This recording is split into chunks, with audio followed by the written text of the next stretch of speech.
కీర్తన గ్రంథము 118 అధ్యాయము 8వ వచనం. మనుషులను నమ్ముకొనుట కంటే యెహోవాను ఆశ్రయించుట మేలు. చాలండి. ప్రియమైన దేవుని బిడ్డలారా, మనుషులను ఎందుకు నమ్మకూడదు? ఏమండి, మనుషులను మనము ఎందుకు నమ్మకూడదంటే, మనుషులు కొన్ని సందర్భాల్లో మారిపోతారు. దేవుని స్తోత్రం. వాళ్ళలో ఏమొస్తుంది? మార్పు. అంటే ఎప్పుడు ఉన్నలాగున వాళ్ళు ఉండరు, ఎప్పుడులాగా వాళ్ళు ఉండరు. ఏదో ఒక సమయంలో వారిలోకి చెడ్డ మార్పులు వచ్చేస్తూ ఉంటాయి.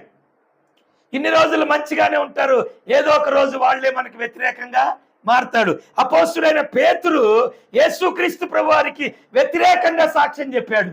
ఆయన ఎవరో నాకు తెలియదన్నాడు. మరి పేతురు మారిపోయాడా లేదా?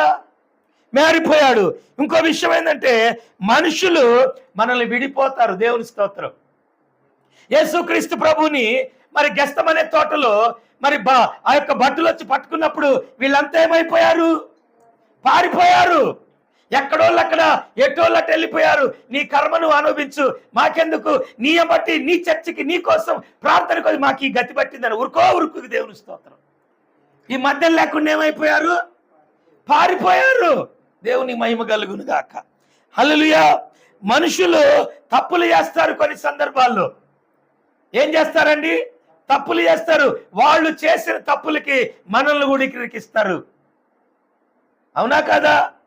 వాళ్ళు ఎక్కడో చేస్తారు. ఇప్పుడు మన చర్చికి వచ్చే ఒక అమ్మాయి ఏదో ఒక తప్పు చేసింది అనుకోండి ఎక్కడన్నా, దాన్ని ఎవరిని అంటారు? పాస్టర్ గారిని, పాస్టరమ్మ గారిని అంటారు. దేవుని స్తోత్రం. సేవకుల్ని అంటారు. మీ చర్చికి వచ్చే అమ్మాయి, ఒకరోజు ఒక ఆమె చెప్పింది, మీ చర్చికి వచ్చే అబ్బాయి అది అక్కడ తాగి కుర్రాళ్ళతో తిరుగుతున్నాడు. ఎవరంట? మీ చర్చికి వచ్చే అబ్బాయి. ఏంద్రా నాయన నువ్వు ఇలాంటి పనులు చేస్తున్నావంటే వాళ్ళు మొత్తానికే ఊడిపోయారు. దేవుని స్తోత్రం చెప్పండి. ఏంద్రా అని హెచ్చరించినందుకు వాళ్ళు ఏమైపోయారండి? మొత్తానికి అడ్రస్ లేకుండా వెళ్ళిపోయారు. వాళ్ళు తప్పులు చేసేది కాక వాళ్ళు మన మీద కూడా వృద్ధిపోతారు. దేవునికి మహిమ కలుగును గాక. హల్లెలూయా. మనుషులు మనల్ని కొన్ని సందర్భాల్లో నిరాశపరుస్తారు. ఏం చేస్తారండి? మనుషులు నిరాశపరుస్తారు.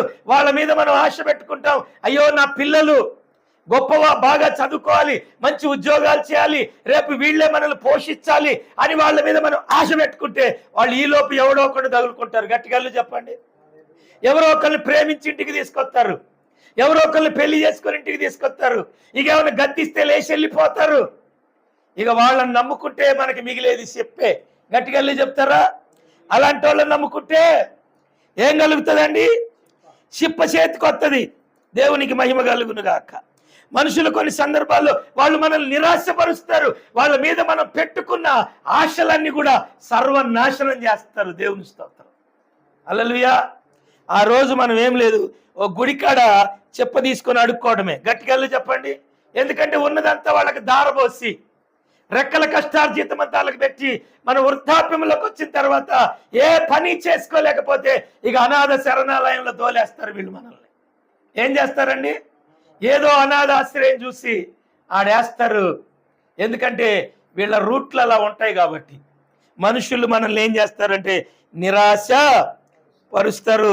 మనుషులు మనల్ని మోసం చేస్తారు. కొన్ని సందర్భాల్లో ఏం చేస్తారు? మోసం. ఎందుకంటే వాళ్ళ మీద మనం జాలిపడి కనికరపడి మనం సహాయం చేస్తాం. మేము అట్లాగే కొంతమందికి సహాయం చేసాం. సహాయం చేస్తే వాళ్ళు అంటారు కదా, నీ జేబులో డబ్బులు ఏమని ఇచ్చావా అన్నారు. దేవుని స్తోత్రం. ఒక ఆమె అయితే ఏందమ్మా అంటే ఇక ఆమె అడ్రస్ లేకుండా వెళ్ళిపోయింది, 1,00,000 రూపాయలు తీసుకొని. గట్టిగా చెప్పండి. ఇక అడ్రస్ లేదు. ఒక ఆయన అయితే ఇక వాళ్ళైతే నాకు అంటారు, ఇక నువ్వు మా పిల్లగాడితోనే మాట్లాడొద్దు అసలు అన్నారు. ఎంత సహాయం చేశాము, నువ్వేంద్రనైనా ఫోన్ కూడా చేయటం లేదు, నువ్వు అసలు మాకు తిన్నావా తినలేదని కూడా నువ్వు అడగను కూడా అడగట్లేదు, ఇంత హెల్ప్ చేస్తే అంటే వాళ్ళు అంటారు, ఇక ఎప్పటికీ కూడా నువ్వు మా పిల్లగాడితో మాట్లాడొద్దు, నువ్వు వాడికి ఏది కూడా నువ్వు చేయొద్దని ఒక్క దెబ్బతో చెప్పు తీసుకొని కొట్టినట్లుగా మాట్లాడి ఇక పైపచ్చేమన్నారంటే నువ్వు ఇచ్చిందంతో చెప్పు, పైసతో సక నీ ముఖం మీద ఇసిరేస్తామన్నారు. చూడండి ప్రియమైన దేవుని బిడ్డలారా, ఆ రోజేమో వచ్చి కాళ్ళు పట్టుకున్నారు. ఈ రోజేమో మొఖం మీద ఉమ్మేస్తున్నారు. దేవుని స్తోత్రం. నిర్దాక్షిణంగా ఏమంటున్నారు? మనుషుల్ని తీసి పడేస్తున్నారు. ఇప్పుడు దేవుని దయ వల్ల వాళ్ళు లక్షలు సంపాదించుకుంటున్నారు. కానీ మనకు బాధ లేదు. కానీ వాళ్ళు చేసిన మోసము మాటలు మాత్రం గుండెల్లో గుణపాలే గుచ్చుకున్నాయి మాటలు. గట్టిగా అల్లు చెప్తారా? హల్లెలూయా.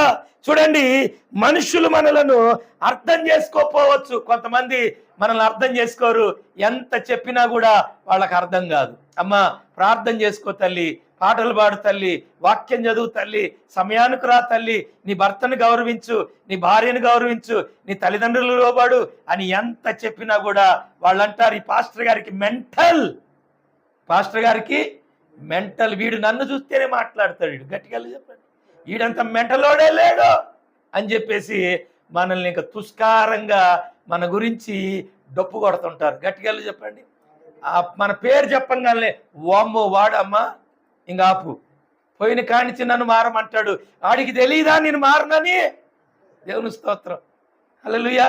నాలో మార్పు లేదు, కానీ ఆ దైవజనుడు మాత్రం నన్ను మారు, నువ్వు మారితే దేవుడు నిన్ను వాడుకుంటాడమ్మా, నువ్వు మారితే దేవుడు నిన్ను ఆశీర్వదిస్తాడు, నువ్వు మారితే అనేకులకు వెలుగుగా ఉంటావు, నువ్వు మారితే అనేకులకు దీవెనకరంగా ఉంటావు. ఇదే సొల్లు చెప్తుంటాడండి చర్చికి పోయిన కాడి నుంచి. ఏం పాస్టరో ఏమో, నా బతుకు నాది, నేను మారను అంతే. దేవుని స్తోత్రం. హల్లెలూయా. అని వాళ్ళు ఏం చేస్తారంటే మనం ఎంత చెప్పినా కూడా మనల్ని అర్థం చేసుకోరు. మనుషులు మనల్ని కొన్నిసార్లు ఏంటంటే విమర్శిస్తారు. మనం ఎంత మంచిగా వాక్యం చెప్పినా వాళ్ళు ఏమంటే నా కోసమే చెప్పారు. దేనికోసం చెప్పారు? ఇక నా కోసమే, నన్ను చూసే చెప్పాడండి, ఈరోజు నా కోసమే సిద్ధపడ్డాడు అని వాళ్ళు ఏమని నిర్ణయం, ఇక వచ్చే ఆదివారం మనం పోద్దా చర్చికి, దేవుని స్తోత్రం అని మనుషులను చూసి చెప్తాడండి. పిచ్చి మొక్కం అంట. నిన్ను చూసి ఎవ్వరు చెప్పరు. పరిశుద్ధాత్మ దేవుడు నీతో మాట్లాడుతున్నాడు. దేవుని స్తోత్రం. నువ్వు విమర్శించాల్సిన అవసరం లేదు, దేవుడు నీతో మాట్లాడుతున్నాడు. ఒక రోజంట యేసన్న గారి దగ్గరికి ఒక తల్లి బిడ్డ ప్రార్థన చేసుకోవడానికి వచ్చారట. వస్తే వాళ్ళ అమ్మ అంటదంట, అయ్యా నా బిడ్డ కోసం ప్రార్థన చెయ్యి అన్నాడు. సరే అమ్మా అని చెప్పి, ఏమని ప్రార్థన చేయాలమ్మా అన్నాడు. నా బిడ్డ దీవించబడాలని ప్రార్థన చేయన్నాడు.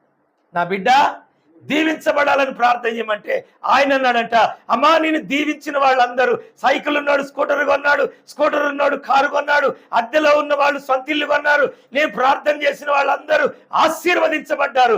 మరి నీ కూతురు కడుపులో నిమ్మకాయంత గడ్డ ఉంది, మరి నేను దీవిస్తే అది గుమ్మడికాయంత అయిద్ది అన్నాడంట. హల్లెలూయా. అయితే నువ్వు చెప్పాల్సింది ఏంటంటే, నా కూతురికి ప్రాబ్లం ఉంది, నా కూతురి ఇలాంటి పాప పనులు చేస్తుంది, దీనికి ఇలాంటి వ్యసనాలు ఉన్నాయి, దీనికి ఇవి ఉన్నాయని చెప్పేసి నువ్వు ప్రార్థన చేసుకుంటే విడుదల పొందుతుంది. కానీ అన్ని లోపల పెట్టుకుని ఆశీర్వాదం కావాలంటే అది ఎట్లా వస్తుందండి? రానే రాదు. ఆయన అన్నాడు, స్పష్టంగా చెప్పాడు. ఏం చెప్పాడంటే, నిమ్మకాయ అంత గడ్డ గుమ్మడికాయ అంత అవుతుంది. దేవుని స్తోత్రం అనేటప్పటికీ ఆమె దెబ్బకి దండం పెట్టిందంట. దేవుని స్తోత్రం. హల్లెలూయా. మన జీవితాల్లో మనం విమర్శించడం కాదు, మన తప్పులు మనం తెలుసుకోవాలా. హల్లెలూయా. దేవుడు పదే పదే నాతో మాట్లాడుతున్నాడు అంటే నేను మారాల్సింది చాలా ఉంది. దేవుని స్తోత్రం. నేను మారాలి, నేను మారు మనసు పొందాలి. నేను పేరుకే క్రైస్తవుణ్ణి, పేరుకే క్రైస్తవురాల్ని తప్ప నేను నిజమైనటువంటి క్రైస్తవ బిడ్డని కాదు అని నీవు ఎప్పుడైతే తెలుసుకుంటావో అప్పుడే నీ మీదకి, నీ కుటుంబం మీదకి వెలుగు ప్రకాశించబడుతుంది. దేవుని స్తోత్రం. అప్పుడు నీ వెలుగు అన్యజనుల్లో నువ్వు ప్రకాశించబడతావు. ఈరోజు ప్రియమైన దేవుని బిడ్డ, యేసు అనే పేరు ఎత్తలేనటువంటి నీ నోరు ఆ రోజు యేసు క్రీస్తు గురించే నువ్వు ప్రకటిస్తావు. Praise the Lord. హల్లెలూయా. ఆ రోజు నువ్వు ప్రకటించడం ప్రారంభిస్తావు. దేవుడు నీ జీవితంలో గొప్ప కార్యాలు దేవుడు చేస్తాడు. దేవునికి మహిమ కలుగును గాక. మనుషులు మనల్ని కొన్ని సందర్భాల్లో భయపెడతారు. దేవునికి మహిమ కలుగును గాక. హల్లెలూయా. కొన్ని సందర్భాల్లో భయపెడతారు. మనం ఎంత మేలు చేసినా వాళ్ళ ద్వారాగా మనకు భయమే వస్తుంటది. దేవుని స్తోత్రం. ఎందుకంటే వాళ్ళ కోసము మనం ఏవేవో త్యాగాలు చేస్తూ ఉంటాము. వాడు ఎక్కడెక్కడో ఏదేవో చేసి వచ్చి లేనిపోయిని ఆ భయాన్ని తీసుకొచ్చి మన ఇంట్లో పెట్టి మొత్తాన్ని కూడా ఇల్లు వాకిలు వదిలిపెట్టి పారిపోయేటట్టు చేస్తాడు. గట్టిగా చెప్పండి హల్లెలూయా. ఆ దెబ్బతో పునాదులతో సహా పీక్కొని పారిపోవాలా. హల్లెలూయా. పోనీలే పాపం అని చెప్పి ఏమండి మనం చేరదీస్తే వాళ్ళు ఏదో ఒక కొంపటి తెచ్చి మన ఎత్తిన పెట్టి వాళ్ళు ఏం చేస్తారంటే పారిపోతాం. ఒకరోజు నేను అలాగే ఒక కొంపటి తెచ్చి ఎత్తిన పెట్టుకొని 3 సంవత్సరాలు పారిపోయిన. దేవుని స్తోత్రం హల్లెలూయా. ఒక ఆమె వచ్చి, అయ్యా ఒక క్రైస్తవ బిడ్డ జైల్లో ఉన్నాడయ్యా, నువ్వు సహాయం చేయాలి పాస్టర్ గారు, నువ్వు వచ్చి సూరిటీ సంతకం పెట్టమంటే ఆ సూరిటీ ఏందో కూడా తెలియకుండా వెళ్ళి పెట్టినా నేను. దేవుని స్తోత్రం. చూడండి మనమేందో మనకు ప్రేమ కారిపోద్ది. ఎవడన్నా ఆపదలో ఉన్నాడు, ఎవడన్నా సమస్యలో ఉన్నాడు, ఎవడన్నా బాధల్లో ఉన్నాడంటే వెనక ముందు ఆలోచించకుండా సంఖలో బైబిల్ పెట్టుకొని గ్లాస్ మంచినీళ్ళు దాగి 100 కిలోమీటర్ల దూరమైన వెళ్ళిపోతాం. హల్లెలూయా. యేసుక్రీస్తు ప్రభువు చెప్పాడు కదా, ఎవడైనా నిన్ను 1 మైలు దూరం రమ్మంటే ఎన్ని మైళ్ళు బొమ్మన్నాడు. ఏమండి వాడితో నువ్వు ఎన్ని మైళ్ళు అయినా బొమ్మన్నాడు. దేవుని స్తోత్రం. ఎవడన్నా ఒక చెంప మీద కొడితే నువ్వు ఇంకో చెంప చూపెట్టమన్నాడు. ఆ వాక్యాలను పాటిస్తూ వాడి వెనకాల పడి వెళ్ళిపోయినా. నేను గట్టిగా చెప్పండి, వాడి వెనకాల పడి వెళ్ళిపోయినందుకు 3 సంవత్సరాలు అడ్రస్ లేకుండా పారిపోయినా.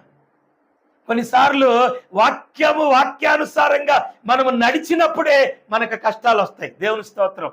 వాక్యానుసారంగా మనం ఉన్నప్పుడే మనకి శ్రమలు వస్తాయి, నిందలు వస్తాయి, అవమానాలు వస్తాయి. కొన్నిసార్లు పారిపోయిన వాళ్ళు ఉన్నారు బైబిల్లో కూడా. దేవుని స్తోత్రం హల్లెలూయా.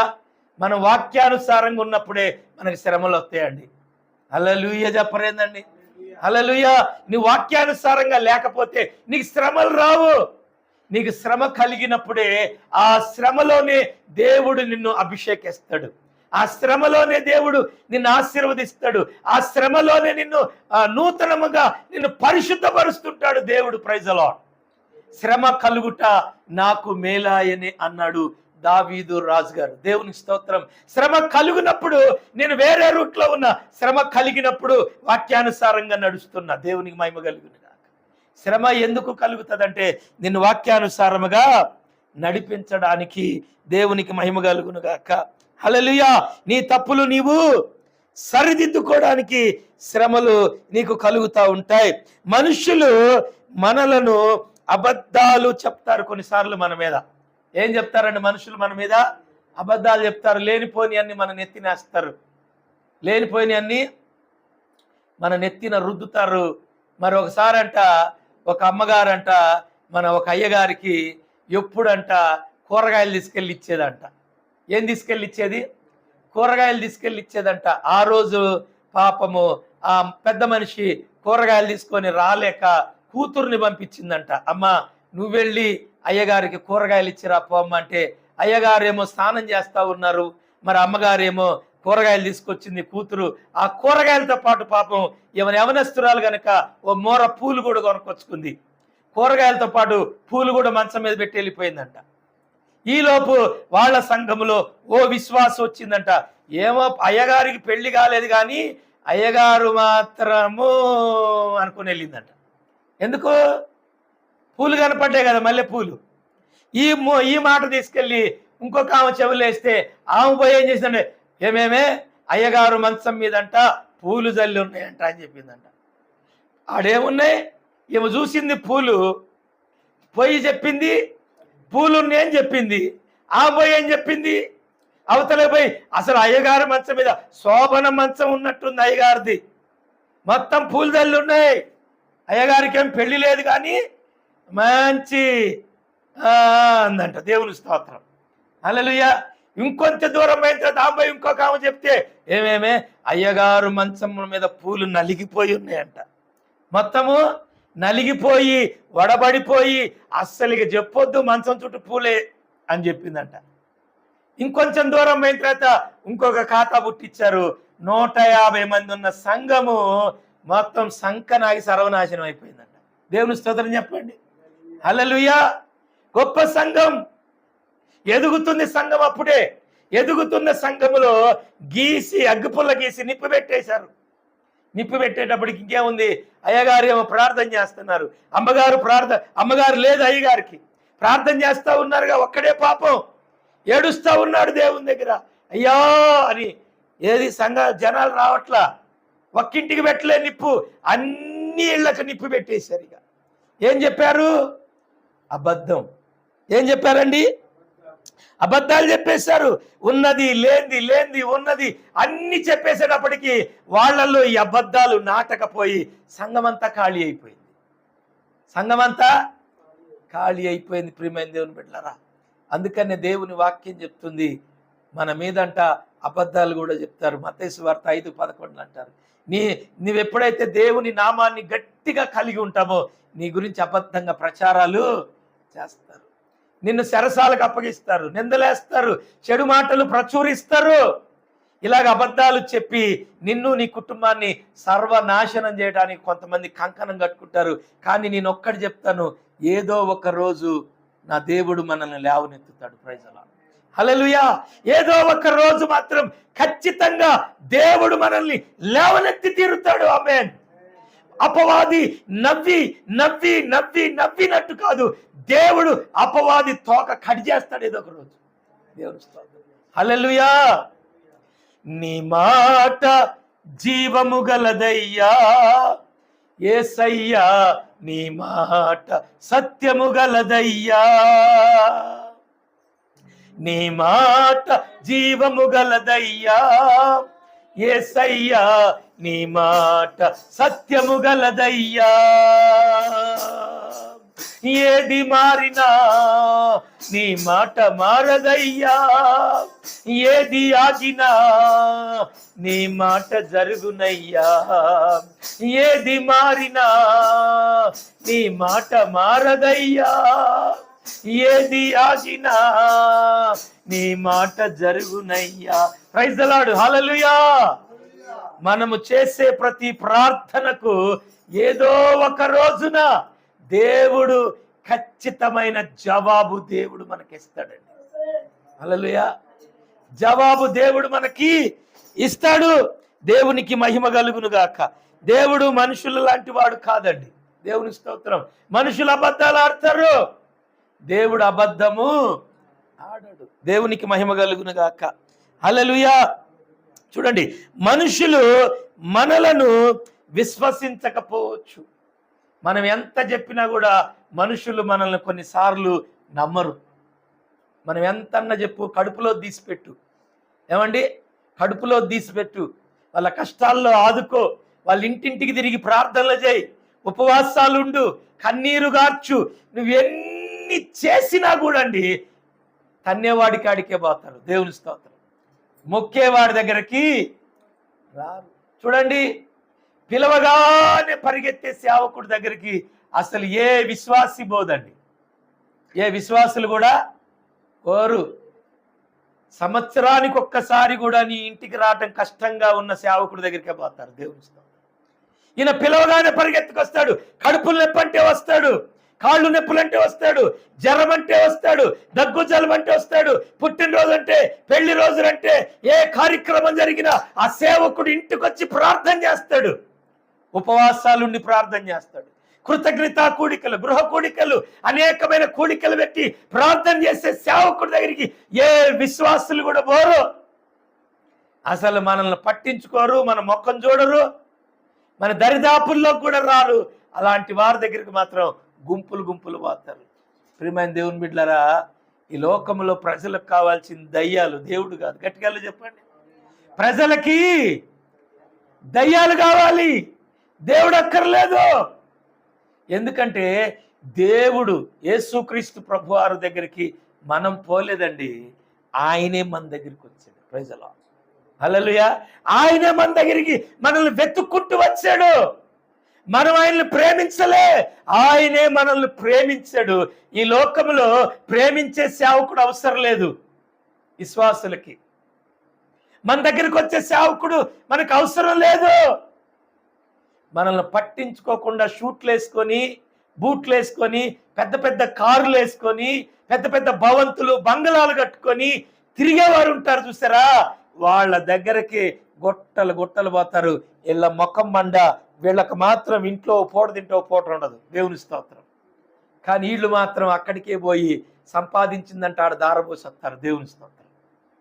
కానీ నిన్ను ప్రేమించి, నీకు పని లేదంటే నీ పని కోసం, నీ ఉద్యోగం లేదంటే ఉద్యోగం కోసం, నీ బిడ్డలకు బాగాలేదంటే ప్రార్థన చేయడము, నీ కోసం ఉపవాసాలు ఉండే సేవకుడు, కన్నీరు గార్చే సేవకురాలు, నువ్వు పిలిస్తే పరిగెత్తుకొచ్చే దైవజనులు, ఇలాంటి వారు ఎంతో మంది మన చుట్టూ, మన ఇంటి పక్కనే ఉంటారు. Praise the Lord. హల్లెలూయా. వాళ్ళు మన కళ్ళకి కనబడరు, వాళ్ళని మనం విశ్వసించం, వాళ్ళని నమ్మం. ఎక్కడో దూరంగా ఉన్న కొండల కాడికి మనం పరిగెడతా ఉంటాం. ఎందుకనే దేవుడు మీరు మనుషులను నమ్మొద్దు అన్నాడు. Praise the Lord. ఏమండి, మనుషులను నమ్ముకున్నట కంటే యెహోవాను ఆశ్రయించుట మేలు. మీరు మనుషులను నమ్మొద్దు. ఇప్పటి వరకు మనుషులను నమ్మి నమ్మి నమ్మి నమ్మి నమ్మి ఆగమైపోయాం. ఇక నుంచైనా ఏ మనిషిని నమ్మొద్దు. అసలు దేవుని స్తోత్రం. ఏ మనిషి కూడా నమ్మదగిన వాడు కాదు అని బైబిల్ చెప్తుంది. ప్రైజ్. హల్లెలూయా. దేవుడు ఒక్కడే నమ్మదగిన వాడు. నువ్వు దేవుణ్ణే నమ్ము. ఇప్పటికైనా దేవుణ్ణే నమ్ము. నువ్వు సచ్చేంత వరకు కూడా దేవుని మీద ఆధారపడు. మనుషుల్ని ఆశ్రయంగా చేసుకొని వాళ్ళ కోసం ప్రార్థన చేయొద్దు. దేవుని స్తోత్రం. వాళ్ళు ఏదో ఒక రోజు వెళ్ళిపోతారు, కానీ నువ్వు ఆ రోజు ఆశ్రయించిన నీవు ఒక్కదానివే మిగిలిపోయి చాలా బాధపడతావు. దేవుని స్తోత్రం. హల్లెలూయా. దేవుడు చేసే సహాయము అది ఎప్పటికీ ఆగదు. నీ బిడ్డ బిడ్డ బిడ్డ బిడ్డ బిడ్డ తరతరములు కూడా దేవుని ఆశీర్వాదం నీతో ఉంటుంది. Praise the Lord. కానీ దేవుడు ఇచ్చే ఆశీర్వాదం ఎవరు దొంగిలించలేరు. ఎవరో వస్తారు, ఏదో ఇస్తారని ప్రార్థన చేయొద్దు. Praise the Lord. ఇక నుంచి ఒకటే ప్రార్థన, తండ్రి నీవే మాకు సహాయము చేయి. ఎవరు మన సహాయకుడు? దేవుడే మన సహాయకుడు.